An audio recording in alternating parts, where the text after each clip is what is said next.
Здравствуйте, товарищи. Welcome back to Russian Through Propaganda. Today's poem is a really famous one by Mikhail Lermontov called Ангел, or The Angel. And so I'm going to start off by reading it simply in the Russian, as always. And don't forget to search elsewhere on YouTube for native recordings of native speakers reading all of these poems that we're doing in this series. But first, I'll read it, and then I'll go through and read very carefully and give you all the vocab and all of the grammar explanations you'll need to understand the poem completely. And then at the end, I'll give you a little more biographical background on the poem that I think will shed an entirely new light on it in a way that's really quite touching, I have to say, and quite surprising. But anyway, let's begin by simply reading the poem. Ангел.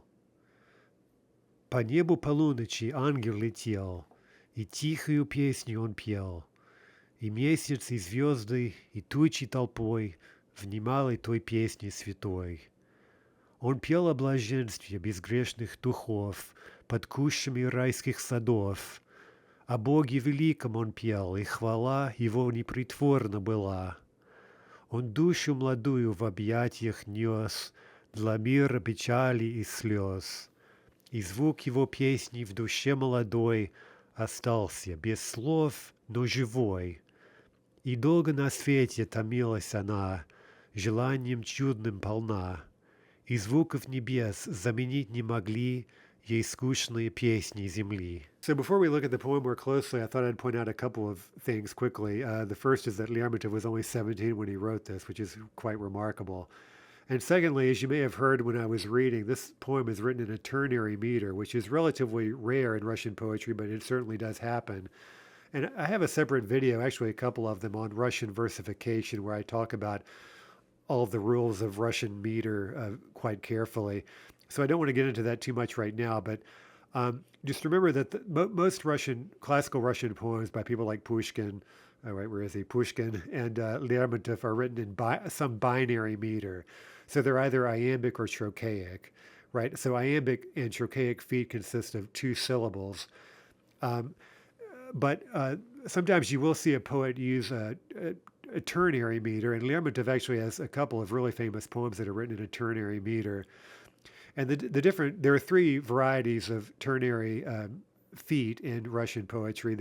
You can have an anapest foot, a dactyl, and an amphibrach. And so again, I analyze that more carefully in this other video. Usually, though, for just purposes of enjoying the poem and kind of picking up on the rhythm, you just need to notice that it's a ternary meter. Whether it's dactylic or anapestic or amphibrachic or whatever, it doesn't really matter unless you're really analyzing it very carefully. So listen again as I read the first line of the poem. По небу полуночи ангел летел. You can hear that between each stressed syllable, there are basically two unstressed syllables. And that's kind of the dead giveaway that we're dealing with a ternary meter. And it's quite easy to hear that. И по небу полуночи ангел летел, и тихую песню он пел. И месяц, и звёзды, и тучи толпой внимали той песне святой. So again, that last line, Внимали той песне святой. So let's start with the first stanza, and we get по небу. So this is по plus the dative, meaning down a path or around some kind of open space. So we could translate this as through the sky, по небу, through the небо. Небо, it could mean heaven, and there's going to be a bit of that here, although we're only two words into the poem, so we don't really know what's happening yet. By the way, whenever you're reading a poem, it's always worth paying attention to the sort of suspense that's kind of baked into the word order in the Russian. Remember, the word order is going to be quite flexible, especially relative to English, and so the poets are able to sort of give us one little piece of the picture at a time, and often they kind of dole out that meaning very carefully. So the first thing we see here is по небу полуночи, right, through the sky of midnight, полночь. And finally, then we get our subject, Ангел, an angel, and that's from the Greek angelos, meaning messenger. And by the way, even though the Greek angelos and then also the Russian angel is grammatically masculine, it may be worth pointing out that, I guess theologically speaking, angels aren't supposed to have gender. But at any rate, we're going to see later, Lermontov is going to use the pronoun on to refer to this Ангел. And we'll say he in English, but it just may be worth pointing out that that little kind of fun fact about angels. Anyway, Ангел летел. Okay, so there's our subject, Ангел. And then we get the verb летел. And this is a great example, actually, of a verb of motion, an unprefixed verb of motion, which you probably know these are extremely difficult. And in my textbooks, I talk about these in a lot of detail. But just to give the basics right now, the unprefixed verbs of motion have three infinitives. That's what makes them difficult, right? What is the difference in meaning between the three infinitives? And the way I talk about this is I try to unpack the basic meaning of each verb using little keywords. And so if we look at летать, лететь, полететь, these all have to do with flying. That's the basic type of motion that we're describing. The first verb, летать, we could say the basic meaning of that is to fly around. Around is the key word there. So летать could mean flying in circles or flying back and forth or making round trips by flying. The second verb, лететь, basically means to be underway by flight. So you have some sense of being on your way as opposed to just kind of flying aimlessly or going in circles or whatever. The final infinitive is perfective, and полететь, it means to set out by flying. That's the basic meaning. But again, the first two infinitives, летать and лететь, are both imperfective, so they can describe an unfolding action, and that's what we have here. But again, note that when Lermontov uses лететь, it gives us a very clear picture. We see this angel on its way, so to speak, underway by flight, as opposed to just kind of flitting around in the sky or flying in circles or floating or whatever. It's on its way somewhere. And it turns out that meaning is essential to the poem, and we get it just from the very first verb we encounter. So Ангел летел, the angel was flying through the midnight sky. And then we get on in the second line, he, meaning the Ангел, пел, he was singing a tihую песню, a quiet song. So we have two imperfective verbs. The angel was flying, and as he was flying, he was singing a quiet song. И месяц, и звёзды, и тучи толпой. And here we get an E. So it's sort of both this and that and this. So we have in this case, three things that are all doing something together. E. We have both the moon, the месяц, the звёзды, stars, and тучи, clouds. And then those are all in the nominative plural, right there. We have a compound subject. And then we get толпой, which is in the instrumental. And this is a little hard to translate, maybe. It's the instrumental of толпа, which means a crowd or a cluster. And this means that whatever they're about to do, we don't have a verb yet. They're doing it as a cluster. They're clustering, or we might imagine a night sky like by Van Gogh or something, right? Where you've got all these heavenly bodies sort of swirling about, clustering. You could read this maybe in the sense that they're clustering near the angel, to try to listen to the song, and as we're about to see here. But anyway, however you kind of visualize that, they're doing what they're doing as a толпа.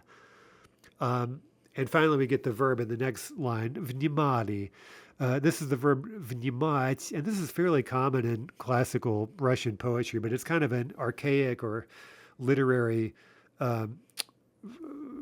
verb meaning to listen to. It's kind of like in English we might say something like they hearkened unto, right? This kind of old-fashioned type word. So we get the sense of a higher register here with this verb, which is appropriate to the topic, right? We're speaking about this heavenly being, this angel. And so we might expect in those contexts to hear maybe church Slavonicisms or just generally speaking high-style vocabulary. So anyway, vнимать, usually, not always, but typically it takes an object in the dative. So vнимали, all of these heavenly bodies were hearkening unto той песне святой, this holy song, right? Той святой песне in the dative. So the second stanza opens with on, again referring to the Ангел. Он пел о блаженстве безгрешных духов. So he, the angel, was singing of the blessedness or the bliss, блаженство, of духов, right, genitive plural, from дух. And then we have the adjective безгрешный, which means без греха, without грех, sinless spirits. Под кущами райских садов.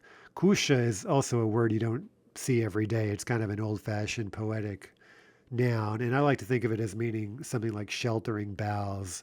So we're in a garden and we're surrounded by the branches and leaves of trees and whatnot. And that's certainly appropriate here because we're talking about paradise. So, imagine as a kind of garden, right? So we're beneath the sheltering boughs of rайских садов, again, genitive plural. So sad, sadov. And then we have the adjective rайский, which is from рай, meaning paradise. So we've seen in this poem the noun nебо, which basically means sky, but you might hear it translated as heaven or the heavens or something. And we'll see that later in this poem, actually. But if you want to speak of paradise specifically, like heaven in the sense of paradise, you would say rай. And note that in paradise in Russian is в раю. So it's one of these nouns, these masculine nouns that take that stressed u in the locative meaning of telling where, в раю. So he sang of the blessedness of sinless spirits beneath the boughs of heavenly gardens. О Боге великом он пел, и хвала. And note the enjambment there, how that noun хвала is kind of left hanging, and we're kind of wondering what is he going to say about the хвала, right? The angel's praise of God.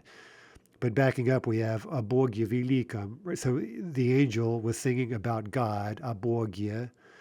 And then we have the adjective великий, and normally we would just translate that as great, but so about great God. That sounds a bit weird though. So I put about Almighty God. The angel was singing of Almighty God. И хвала, and his praise of God. Его непритворна была. So there's that kind of somewhat surprising, kind of barbed description there. The angel's praise was unfeigned or unaffected. So притворный means something that's some kind of affectation. Someone is feigning something, or they're putting on airs, or trying to be something they're not. And it's related to the verb притворяться, right? Which is again kind of to put on airs or to pretend to be something you're not. And already here, again, even though Lermontov was writing this at the age of 17, we see very characteristically of him this kind of antipathy toward human hypocrisy, especially on the part of kind of society types. He was always kind of a loner and kind of a bit of a misanthrope, really. And you see this already here, right? This idea that human praise of God is typically hypocritical and all for show.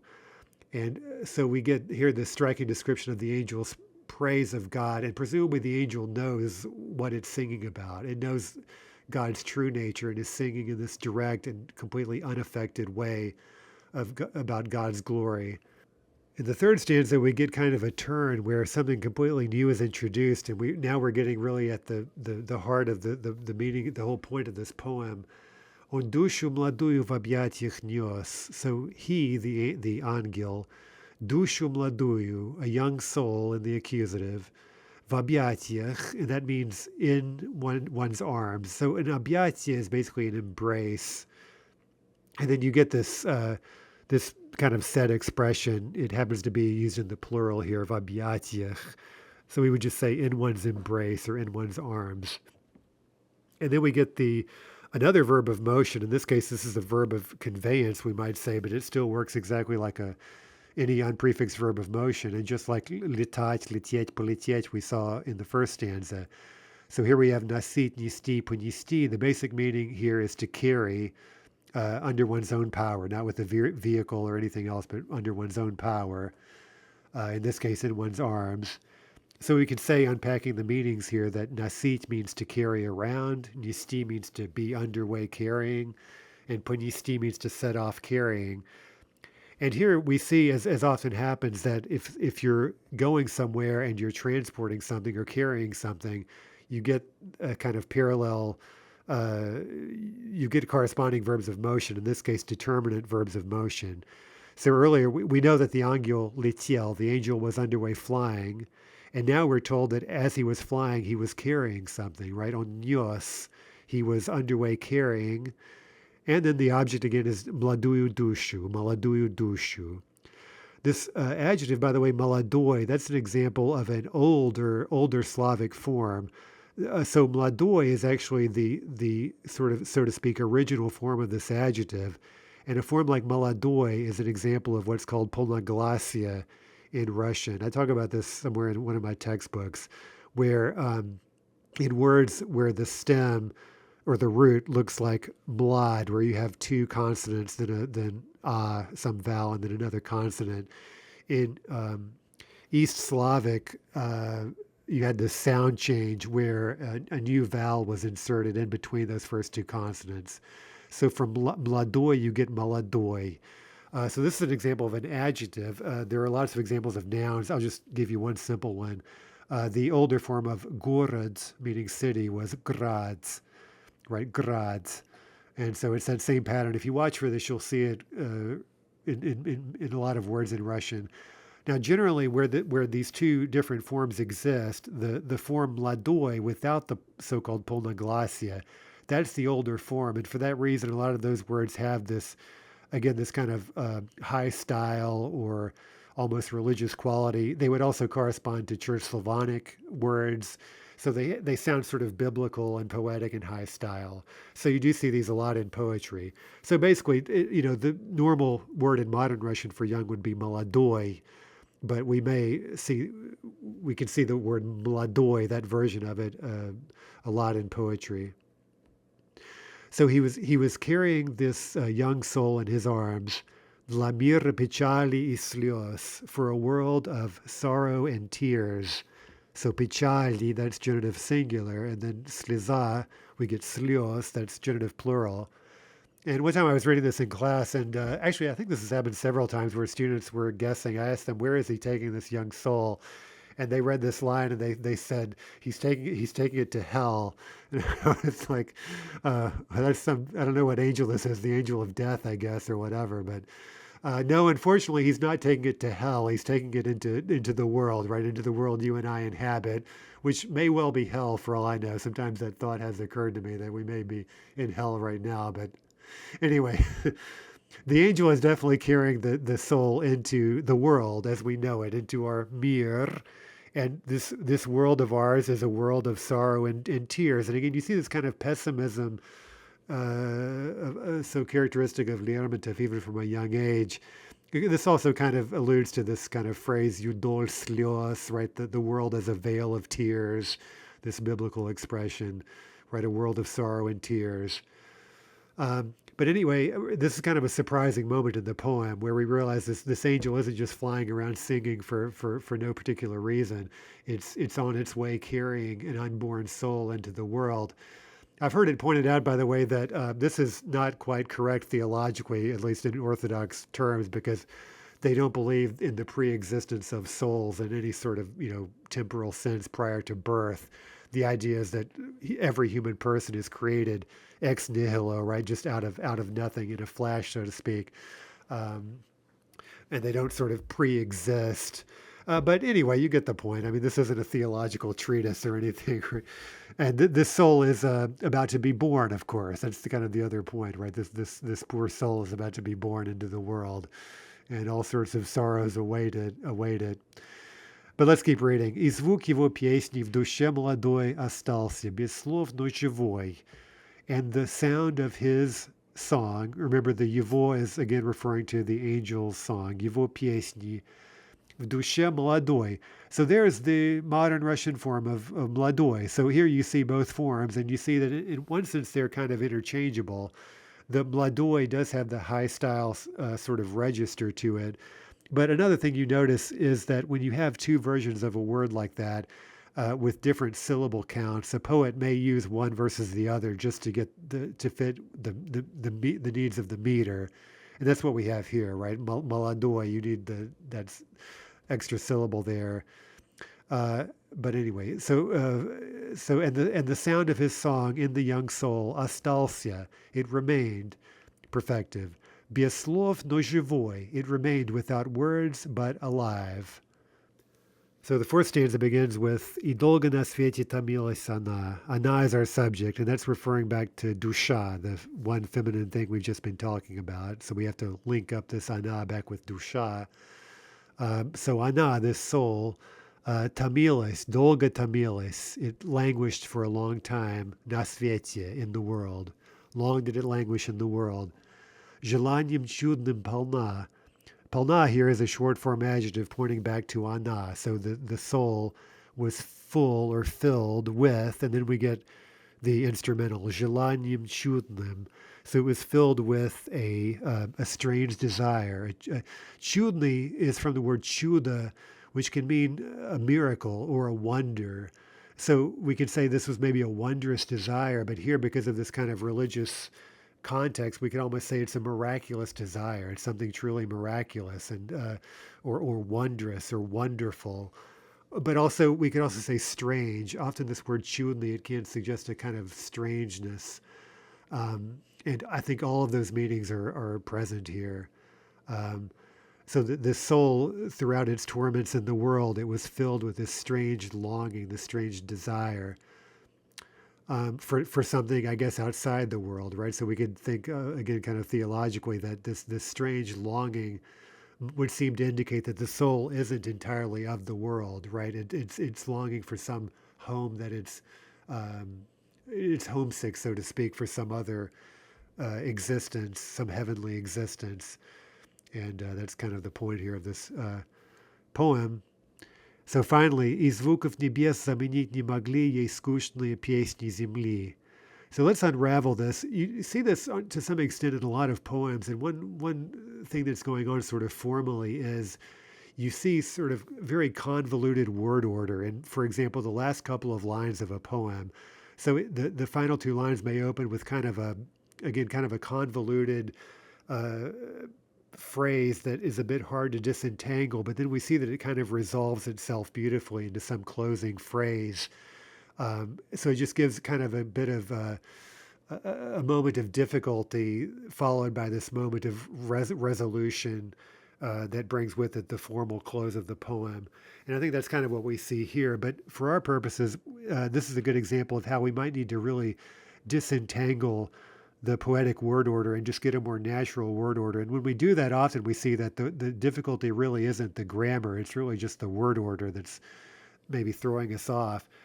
But this is a particularly tricky example because in the beginning here we get из звуков небес. So we open immediately with a genitive. And now note that there's no preposition here. There's no real reason we see why we would expect to be using the genitive already. And in those cases, there's a fair chance that what we have here is the object of a negated verb, right? So our subject is going to be somewhere near the end. We've got a negated verb somewhere or some type of negation.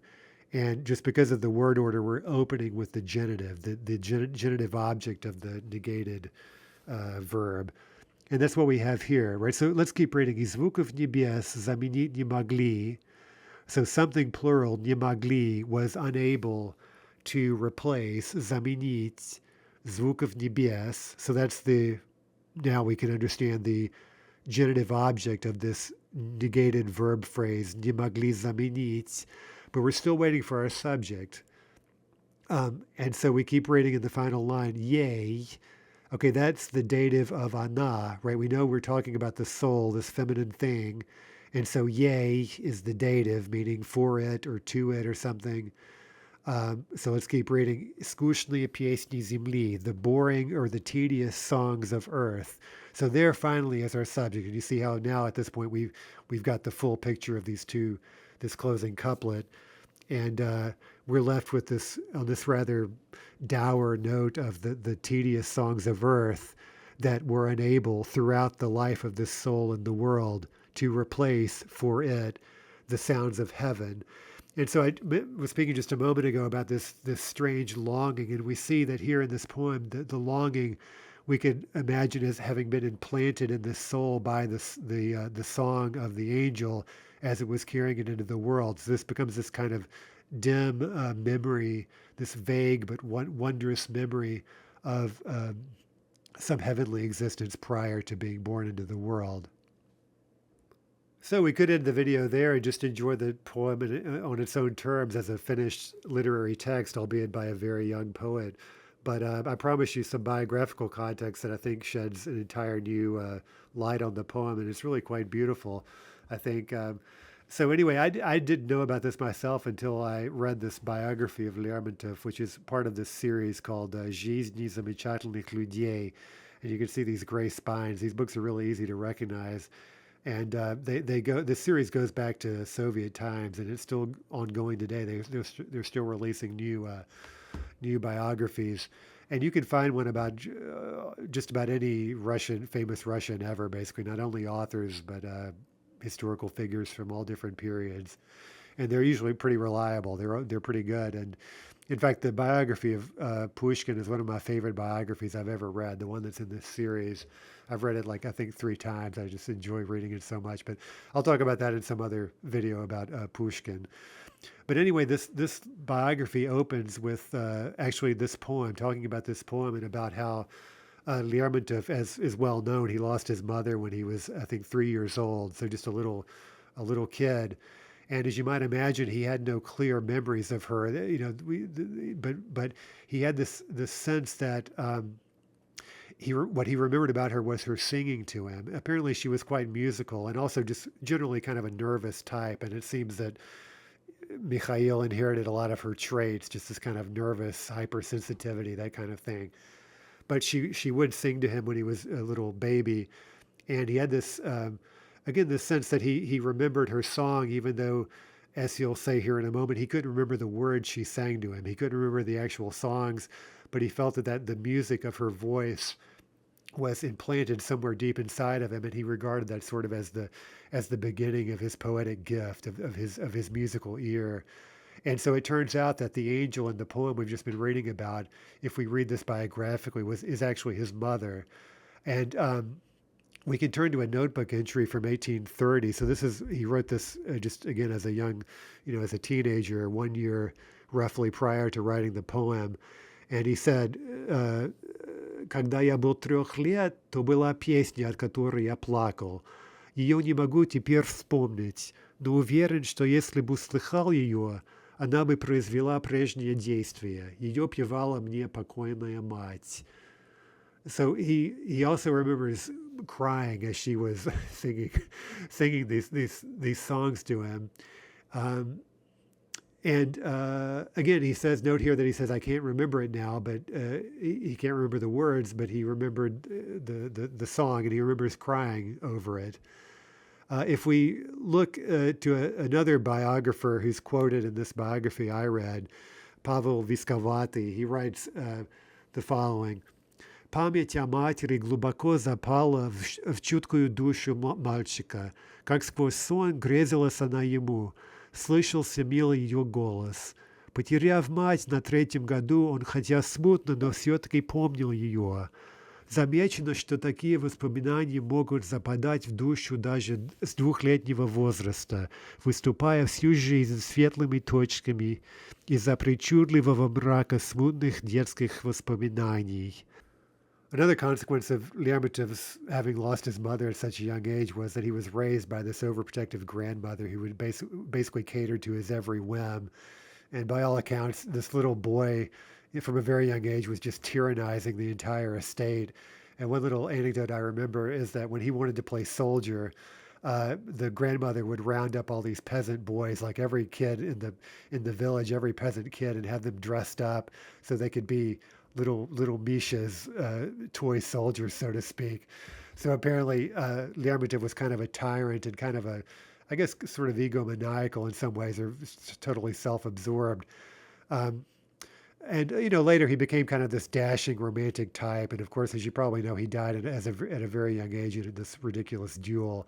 So let's end the video by looking at just one more poem quickly without overanalyzing it. But this is a poem that from later in Lermontov's career that speaks more directly to, well, a lot of these themes we introduced today, but especially to this kind of mysterious music that he was always hearing and was always drawn to. And so this poem is from 1839. So let me read it for you here. Есть речи, значение темно или ничтожно, но им без волнения внимать невозможно. Как полны их звуки, безумством желания, в них слезы разлуки, в них трепет свидания. Не встретит ответа средь шума мирского, из пламя и света рожденное слово. Но в храме средь боя, и где я не буду, услышав его, я узнаю повсюду. Не кончив молитвы, на звук тот отвечу, и брошусь из битвы, ему я навстречу. Okay, so that does it for today. Until next time, до свидания, товарищи.